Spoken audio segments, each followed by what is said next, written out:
Hello, everyone. Welcome to Pod Maverick After Dark. I'm Kirk Henderson. Tonight, I'm joined by two faces you might be less familiar with. They are Mavs Moneyball contributor Matt Martinez and Michael Harris. How you doing, guys? Hey, good, Kirk. How's it going, guys? For a Sunday evening watch. I got to be honest with you. Even Mavs bloggers are tanking. Josh is on the injured report. I am also on the injured report, but we both couldn't be on the injured report. Something got in his eye and he can't see very well. So I'm like, don't even worry about it. And I tore my plantar fascia, not entirely, but I have had lots of injuries, and this is a remarkably painful one. So I am drinking during the show, but I'm not there yet, so don't worry. So the Mavericks played a basketball-like substance tonight, where they were beat by the Oklahoma City Thunder 100-87. And the reason these two gentlemen joined me is we're going to do our best to talk about anything else other than the game. No. What? So what did you guys think about this one tonight? This kind of felt like, to me, more of a standard Mavericks game where the Thunder are an excellent measuring stick just so we can understand how far we have to go before the Mavericks are back in contention. Matt, let me kick to you first. What did you think about tonight? Well, at no point, Kirk, did it feel like a serious basketball game in that both teams sort of knew what was about to happen. The Thunder didn't really have the foot on the throat as far as, going up 35 or 40 like they probably could have if they, chose to play with some semblance of a killer instinct tonight. But it all seemed like a foregone conclusion. But are you telling me you're not ready to take a deep dive into Caleb Martin season high scoring night? Well, I mean, a little bit, because you jokingly, or I think David Trink posted this because he was at the game tonight. He just posted like Nico was right in the middle of the game. And I've got to say, for as much as I don't like watching Caleb Martin just for what he more means, I've been surprised at how functional of a basketball player he's been. He's just a perfect tank commander, really, because he's not terrible, but he can play. And so you watch these shooting performances, and I'm not there yet, but starting around early July, maybe late June, I'm going to start talking about how every contender can use a Caleb Martin. That's going to be my thing. Michael, what did you think about tonight's game? Yeah, I mean, Caleb Martin's definitely the headliner for me. I'm looking at the stats here. A whopping 14 points to lead all scorers really kind of tells you, man, I mean, we could have a whole podcast on that for multiple reasons, but obviously we're not going to do that. I am happy that our boy Moose got 11 rebounds. His stat line is 0-11-0-0-0 stat line in the 5 major statistical categories, but 11 boards is nice, and that was the highlight of my night. How many times did he hit the floor? 200, 300? I mean, the broadcast talked about how he only has 5 games of eligibility left, which I'm glad they addressed. Because we've talked about this. They've drastically misused Moose's availability all year, and they did the same thing last year. And I'm very annoyed by it because he's actually a useful player, but he plays so hard. It's like, God, is that guy gonna make it to the end of the game, let alone like the season? Because he just kept crashing down into the floor, and then he puts his hands over his head, and it's just like, okay, no, he's fine. He's fine. I hate to be this guy, Michael, but hit refresh. I think it was 18 for Caleb and 12 rebounds for the Moose. Oh, was it? You might be. You know what? You're right. Thank you, my man. Wow, that's even better. But an 18-point Caleb Martin night, when he was at 16, I was on season high watch. I was at the edge of my seat. Well, this ended up being kind of a goofy game. I looked at the injury report at about 11 a.m. because the Mavericks had a day off between games. So they're required to turn in an injury report by a certain amount of time. And Najee Marshall was questionable as of the noon injury report with a finger contusion. Ooh. Then he ends up getting downgraded to doubtful. And for anyone that doesn't know, if you go down to doubtful, that's effectively marking you out. The NBA does not like it when people get bumped from doubtful up to active. So him and then PJ Washington, who it's just like him and Daniel Gafford have Gumby ankles is more or less kind of the problem. So he was missing the game, and so it's like wondering who was going to play. I mean, I kind of have to explain to people that like NBA rosters have 15 guys plus the 3 two-way guys. So you realistically have as many as 18 guys to choose from in a given night if you really want it to be that way. So the Mavericks obviously had enough guys to field, but it's just you go through, you look at kind of who they ended up rolling out there tonight, and it's just it's not great. Klay Thompson got hurt at some point. When did that happen in the first half? I think it was right in the third. They announced it shortly after it happened. I really picked up on it in the third, like because he was sort of like inconspicuously absent, and then all of a sudden they were saying, "And by the way, Klay's not going to return to the game tonight." So yeah, I don't know when the injury happened. They were saying it's a contusion, which to me seems he got hit, not strained. The dreaded adductor. Mavs fans everywhere shudder. Oh when my they god, hear adductor. Yeah. To me, it's like they have a word jumble in a sack, and it's like they shake it up, and instead of pulling out letters like in Scrabble, you pull out injury words and then combine them together. It's Mad Libs with just random body parts in different injuries. At least it wasn't a laceration. Yeah, so the game kind of slowly, once again, in Maverick losses, they give up a gorillion points in the first quarter. That's effectively the lesson learned here. They got down early to the Thunder. Thunder played with their food. Thunder were up by as many as what are they? It was 16? No, they were up by as many as 22 in this game. Yeah, and so obviously the Mavericks would close it 6 or 7 different times. But it really ultimately wasn't much of a close contest. It was what you'd expect. I didn't talk enough about the Grizzlies' loss the other night, but like what they did against the Grizzlies was like a masterclass in losing. This was a much more. I'm glad they didn't get blown off the floor like immediately because that's much harder to watch. This was one where it was like a lot of yo-yoing, and you could just see the Thunder bigger, better, and have much better shooting. And SGA is just an offensive engine. Like when he dunked on Max Christie, I think it was in the second quarter, where I was like, okay, this game's over with. And hey, we survived the experience without Lou Dort doing anything shameful. So that was. I mean, watching him shoot the basketball feels shameful because when he misses, it's like. It's like a missile's gone awry and explodes somewhere else because like they just hit so hard. And I've been slowly arguing with Thunder fans the last few days about him because I think they're better without him. I don't think they need his shenanigans. It's a silly thing. But what else do we got here from this game that was actually I noticed that I think my favorite statistical point of the night was when Dwight Powell finally gets a putback to go off an offensive rebound, and it was their first second chance points of the game in the third quarter. That just sort of showed how like much the Thunder controlled this game. They're playing with their food quite a bit. Yeah. And there was one point, I forget the actual lineup, but I just remember like seeing it and having it hit me in the moment that it was like we had 3 two-way players or something against the best team in the league. And it was just kind of comical to me, like how many guys were out, how unrefined we are.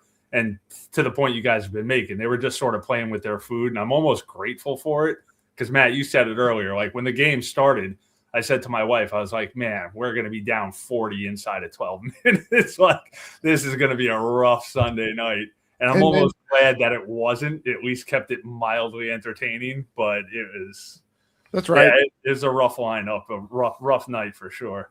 I think the only thing left to talk about with this game, then we'll take a quick break, and I want to talk about some of the kind of the newsy things that happened over this weekend. Because there's actually quite a number of things. Was the Jared McCain trade? Nick Nurse should be fired immediately for this. Like he is a useful basketball player. He would be on this team a starter. And the Philadelphia 76ers traded away a 6-man kind of guy, largely because Nick Nurse didn't know how to use him. Like, that's embarrassing. Like, he was so good. And what did he do tonight? I had it up and then I pulled it away. Crap. You'd think I'd be better at this after, hosting 7,000 podcasts. But he ended up with, just only 6 points. No, that's he had 11 points in 22 minutes. He didn't really do anything else statistically other than those points. But it's like the ability to have a microwave off the bench is just not fair. I don't know. It annoys me. The rich continue to get richer, and it's going to be that way. You've said it. We've said it when we talk about the NBA multiple times, but it's not going to get any better for people who don't like to see the Thunder win. Yeah.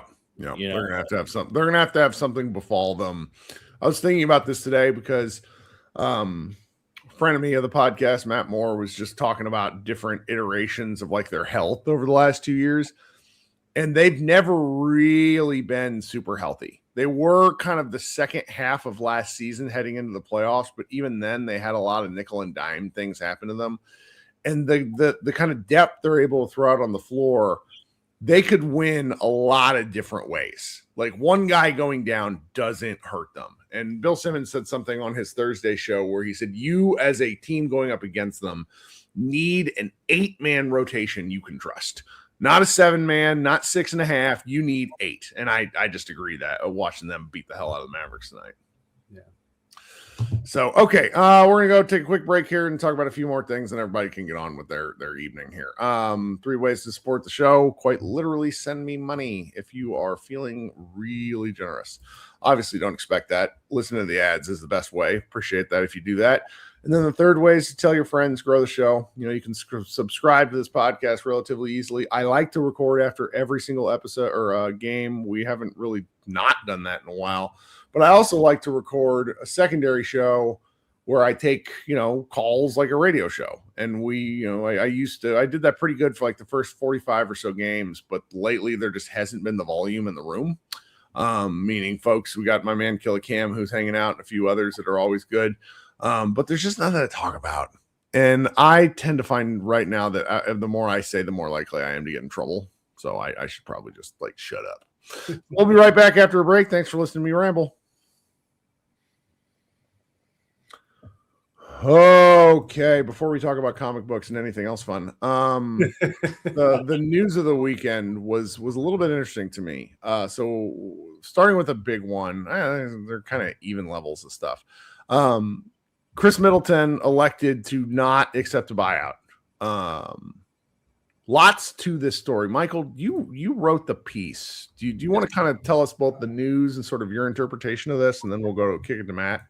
Yeah, there were a couple things. It felt like the onion kind of peeling back. So, okay, fine. On the surface, he's here. That's great. We get veteran Chris Middleton. We get some outside shooting. We have no outside shooting. Why the hell not? We might as well have some of that for the last, month and a half. A couple guys out in the media zeitgeist pointed out that with his bird rights, that affords sort of both parties some advantages. We can sign and trade him a lot easier. He could never considered that. Like that a lot. Yeah. Great point. That really kind of got me thinking as far as, okay, cool. You can sign and trade him. You can sign him into like a first apron team. So teams that are, I don't know how you want to call over the cap or whatever, but in that range where they weren't going to outright sign him, now could sign him. So the Mavs can get something back for him as opposed to nothing by letting him walk, waiving him, whatever you want to say. Mm-hmm. And he could get a better payday than perhaps picking up on some, truncated contract for a quick postseason run, and then he's out in the ether in the offseason.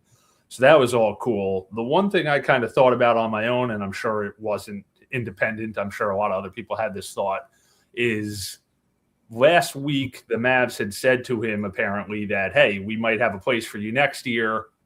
Ball's in your court. You want to go chase a ring? You want to go to a contender? Let us know. We'll waive you. You want to stick around? You might have a future here. And what immediately dawned on me when I heard that was, what happens to Klay Thompson? Maybe now all of a sudden the slightly younger, certainly with all due respect, more capable Middleton could be your veteran shooting guy that can kind of come in, play spot minutes, know his role, and really do that Thompson role. Maybe Thompson ends up, who knows what, getting moved, getting traded, whatever it may be. But there's certainly a glut at the forward position, as there has been all season, with Cooper, PJ, Najee, Christie, Thompson, and now Middleton. Maybe this is Thompson's exit. Everybody thought he'd be gone by the trade deadline, and he's obviously not. But who knows what happens in the offseason. I think it gives the Mavs a lot more versatility to choose between the two, at least, if you want that sort of veteran shooter. And candidly, Middleton seems better and more capable on the defensive end. He might be the better of the two options at this point. I hadn't really thought about the Clay element of that. I like that. Matt, what do you think? I like that a lot. I was a proponent of seeing what you could get for Clay at the deadline. I don't know what kind of market there ever really was. But I do think that Middleton as veteran sensei kind of, is makes ushering Clay out the door. If you can get even anything for him, an easier decision to make. I've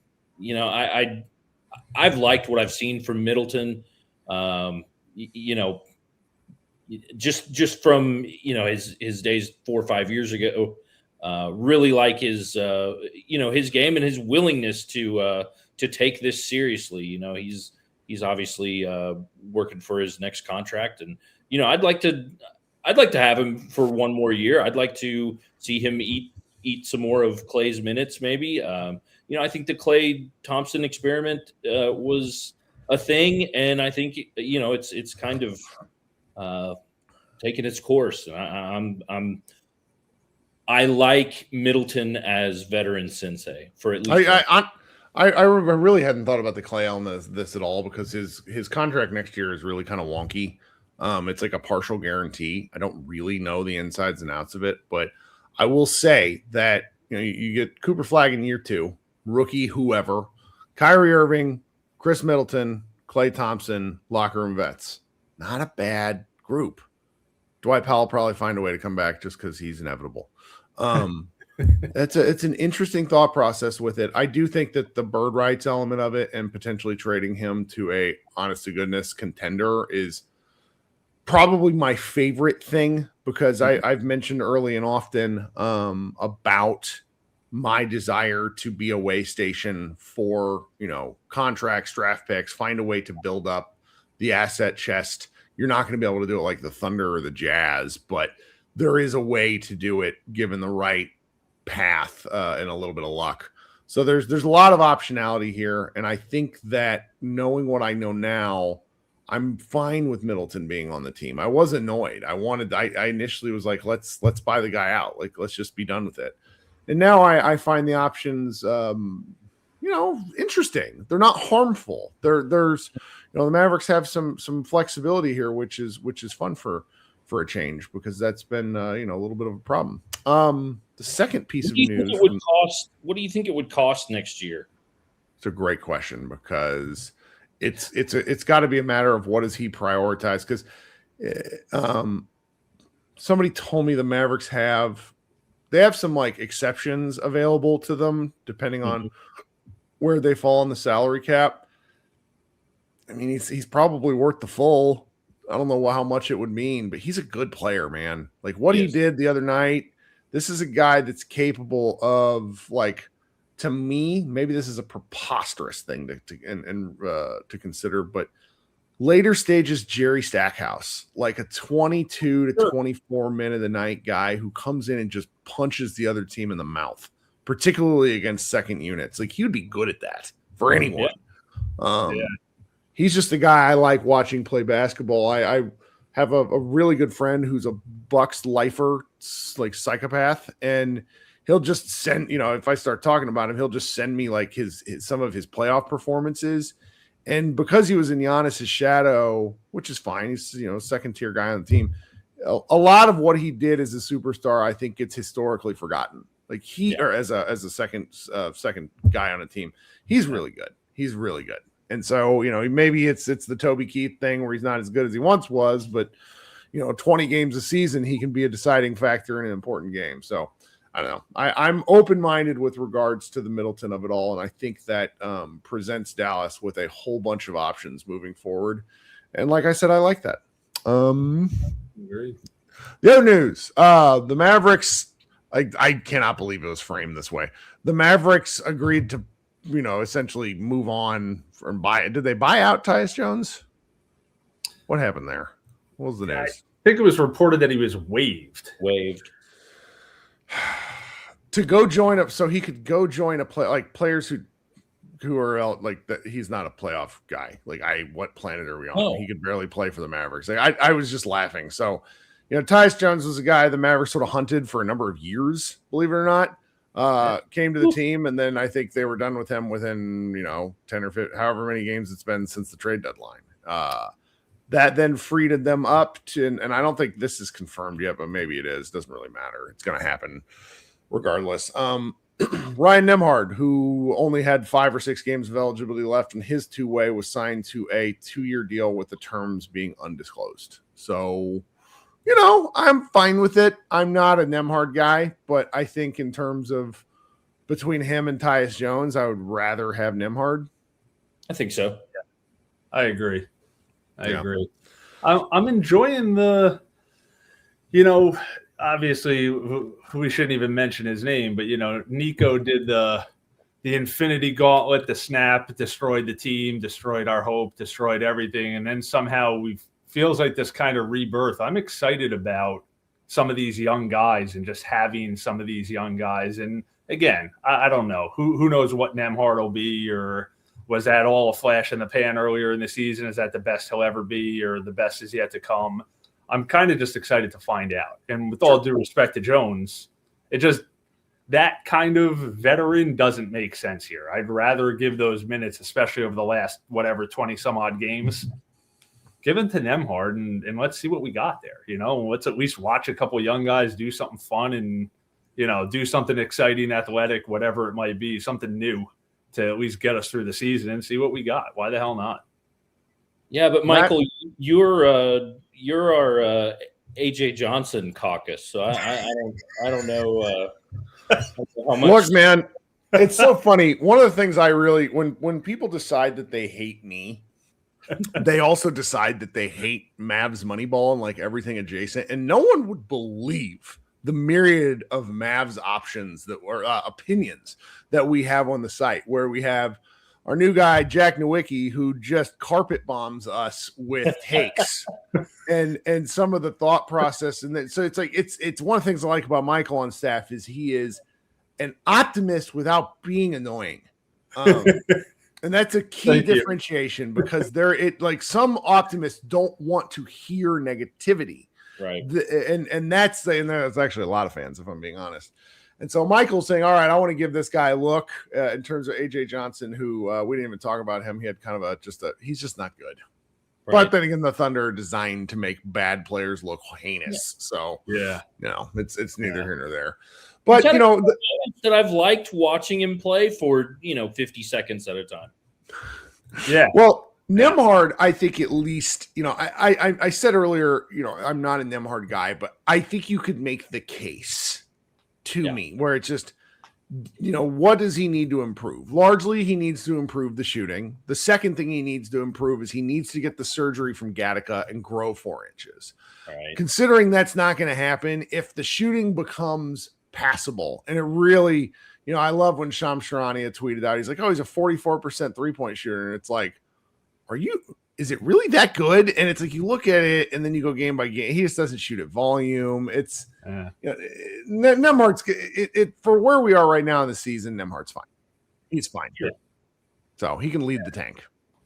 And I think you nailed it though. The one thing that kills you about him is that it's the one thing. He seems like the guy that'll put in work. He seems like the guy that'll improve, a student of the game, but he's not going to grow 3 or 4 more inches. And that's, I don't know. Maybe ESPN has him listed. ESPN has him listed at 5'11", and that's just what a joke. That's it's great. Just not true. And plus, he's now at 30. He's now 38 3-point shooter. Like he's got to hang around 40% to be marginal. But for right now, you take that stab, and likely the next year's is like a low partial guarantee, something like that. So, it's worth the shot in the dark. I actually would expect him to play on like Summer League again next year, which, considering the Mavericks will have 2 draft picks on that Summer League squad, somebody like Nembhard, if they don't select a point guard with one of the early picks, is going to be almost a requirement. Because him and Cooper playing together this past summer, I thought made the Mavericks look a lot more watchable. Even in these games when they started inserting him earlier in the season, like his numbers looked awful and no one knew it because the team went from being unbearable to watch to being, okay, we're happy with this. So, is there anything else that I've missed? I'm kind of brain dead. I'm going to Cooper Flag bobblehead night. Ooh, when is that? They're doing it on the 23rd and the 30th. Those are both Monday night games. Okay. Yeah, that's worth the price of admission. Through the special link.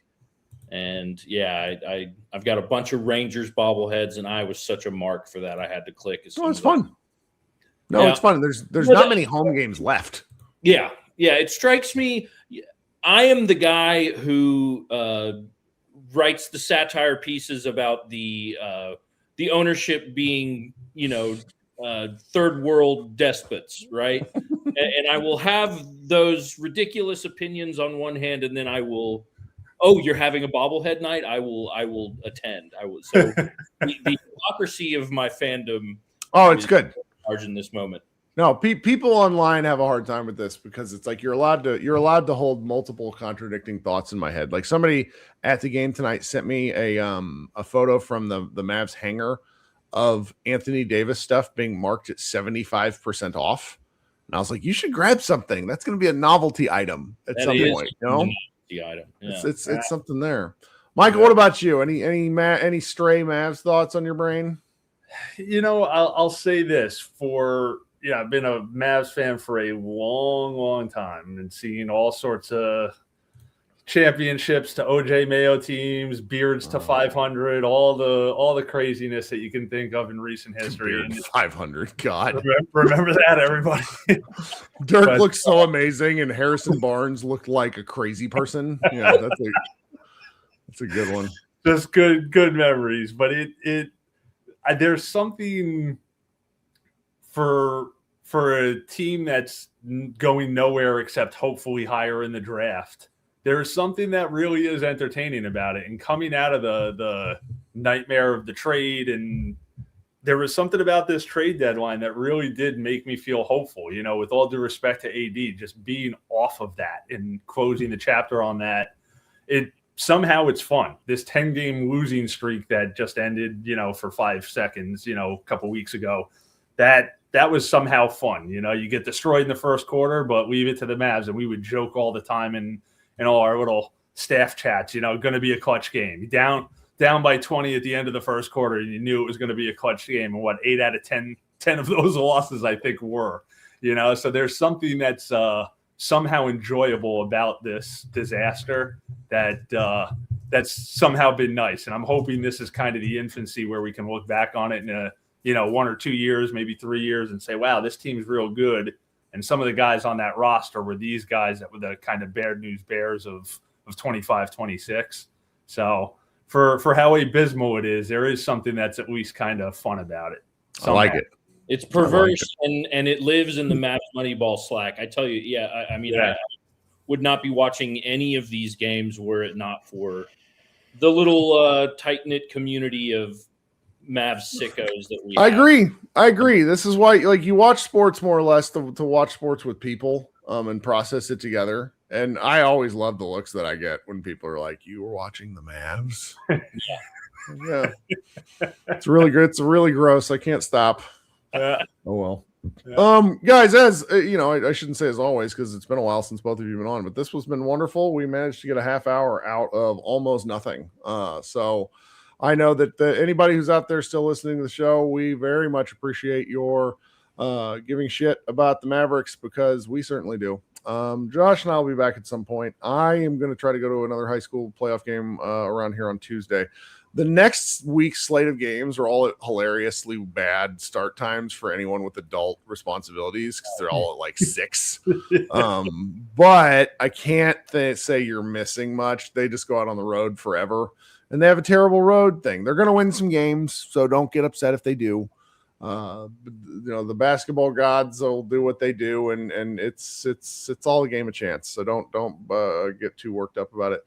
All right, for Matt and for Michael, I'm Kirk Henderson at Pod Maverick and Mavs Moneyball. We will see you guys later. Thanks so much. Go Mavs. Go Mavs. Go Mavs.